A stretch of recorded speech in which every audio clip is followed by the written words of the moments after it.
नमस्कार। जब हम राजस्थान का नाम सुनते हैं तो जहन में रेगिस्तान की तस्वीरें आती हैं, है ना? लेकिन क्या आप जानते हैं कि यही प्रदेश मीठे पानी की खूबसूरत झीलों का एक खजाना भी है? तो आज हम ऐसी ही 20 प्रमुख झीलों के एक शानदार सफर पर चलेंगे, जिनके बारे में अक्सर परीक्षाओं में पूछा जाता है। चलिए शुरू करते हैं ये रोमांचक सफर। तो देखिए, हमारी यात्रा का रोडमैप कुछ ऐसा रहेगा। सबसे पहले हम चलेंगे झीलों की नगरी उदयपुर, फिर अरावली के पार निकलेंगे और राज्य के दूसरे कोनों तक जाएंगे। इसके बाद हम इन सभी झीलों की एक साथ तुलना करेंगे और आखिर में कुछ सवालों के साथ अपनी जानकारी को परखेंगे। अच्छा, तो राजस्थान में मीठे पानी की सबसे ज्यादा झीलें कहाँ हैं? जवाब है अरावली की गोद में बसा खूबसूरत शहर उदयपुर। और इसी वजह से उदयपुर को झीलों की नगरी का शानदार खिताब मिला है। तो जाहिर है हमारी यात्रा का पहला पड़ाव भी यही होगा।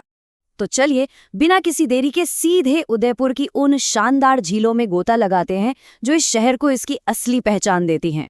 लिस्ट में सबसे पहले है जयसमंद झील, जिसे ढेबर झील के नाम से भी जाना जाता है। याद रखिएगा, ये गोमती नदी पर बनी राजस्थान की सबसे बड़ी कृत्रिम मीठे पानी की झील है। इस तस्वीर को जरा ध्यान से देखिए। इसमें 7 टापू बने हुए हैं, जिन पर भील मीणा जनजाति के लोग रहते हैं। और हाँ, यहीं से सिंचाई के लिए 2 बहुत जरूरी नहरें निकलती हैं, श्यामपुरा और भाट नहर। अगली झील है पिछोला, जिसकी कहानी बड़ी दिलचस्प है। इसका निर्माण राणा लाखा के समय में हुआ था। जैसा कि आप देख सकते हैं, इसे सीसारमा और बुझड़ा नदियों से पानी मिलता है।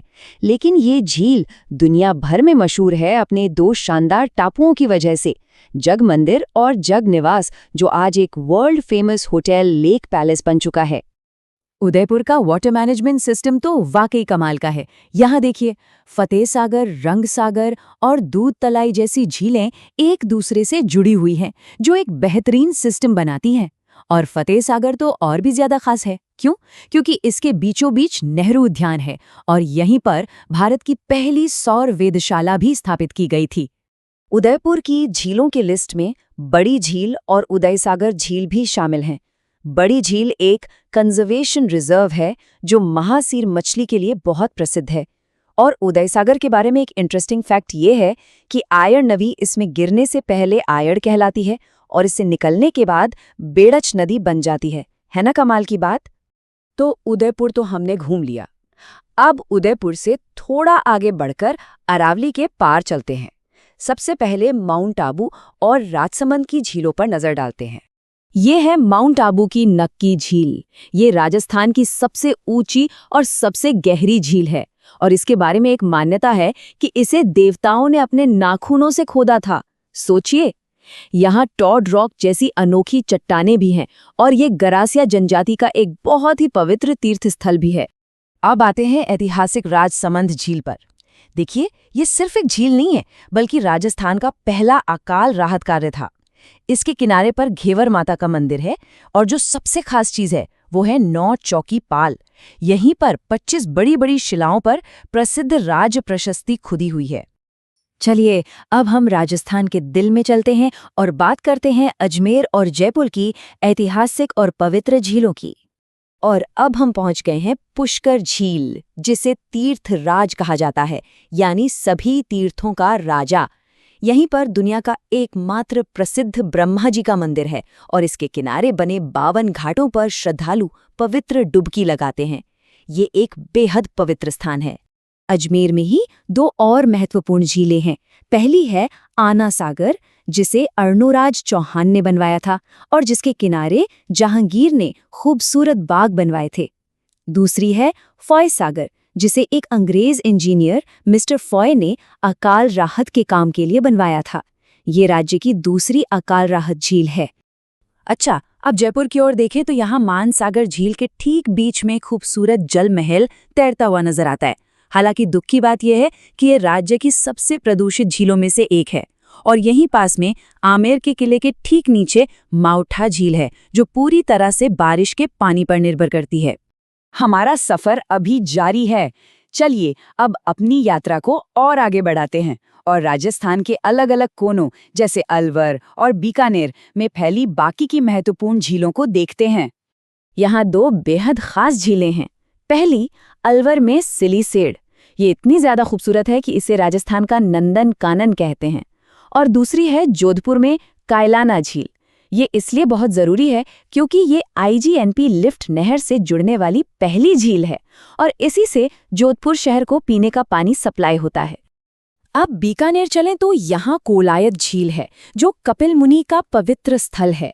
और आपको याद है, पुष्कर की तरह यहाँ भी 52 घाट हैं। बीकानेर की दूसरी झील है गजनेर झील। इसका पानी इतना साफ है कि इसे पानी का शुद्ध दर्पण का नाम दिया गया है। और अब हमारी यात्रा की अंतिम 2 अनोखी झीलें।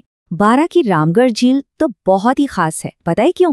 ये एक उल्का पिंड के टकराने से बनी है और इसे हाल ही में यूनेस्को ने जियो हेरिटेज साइट का दर्जा भी दिया है। दूसरी है बूंदी की नवल सागर, जिसके बीचों बीच वरुण देवता का मंदिर आधा पानी में डूबा हुआ एक अद्भुत नजारा पेश करता है। तो ये थी हमारी 20 झीलों की शानदार यात्रा। अब चलिए इन सभी जानकारियों को एक साथ जोड़कर देखते हैं ताकि ये सब कुछ हमारे दिमाग में अच्छी तरह से बैठ जाए। अगर हम प्राकृतिक तौर पर बनी झीलों को देखें तो नक्की और पुष्कर दोनों को क्रेटर झीलें माना जाता है, लेकिन रामगढ़ इन सबसे अलग और बहुत ही स्पेशल है क्योंकि ये धरती पर उल्का पिंड के टकराने से बनी है और अब तो ये एक यूनेस्को जियो हेरिटेज साइट भी है। अगर हम इंसानों के बनाए गए मकसद के हिसाब से देखें तो राजसमंद पहली और फौज सागर दूसरी अकाल राहत झीलें थीं। और धार्मिक समानता की बात करें तो पुष्कर और कोलायत इन दोनों ही पवित्र झीलों के किनारे 52 घाट बने हुए हैं। चलिए एक बार फिर से उन खास उपनामों को जल्दी से याद कर लेते हैं। जयसमंद है जलचरों की बस्ती, खूबसूरत सिलीसेड है राजस्थान का नंदन कानन और एकदम साफ सुथरी गजनेर झील को कहते हैं पानी का शुद्ध दर्पण। तो चलिए अब अपनी याददाश्त को थोड़ा परखते हैं, ठीक है? यहाँ कुछ सवाल हैं जिनसे पता चलेगा कि हमने इस विश्लेषण से कितना कुछ सीखा है। मैं ये 5 सवाल पढ़ता हूँ, आप मन ही मन में इनके जवाब सोचिएगा। तो पहला सवाल, पानी का शुद्ध दर्पण किस झील का उपनाम है?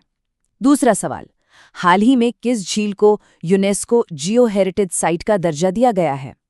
तीसरा, बाबा का मगरा और प्यारी नाम के टापू किस झील में है? चौथा, कौन सी झील 60,000 लोगों के योगदान से अकाल राहत के लिए बनाई गई थी? और पांचवा सवाल, चारण जाति के लोग किस झील को पवित्र तो मानते हैं लेकिन उसके दर्शन नहीं करते? इन सभी सवालों के जवाब आपको मिलेंगे हमारे अगले विश्लेषण में, तो उसे देखना बिल्कुल मत भूलिएगा।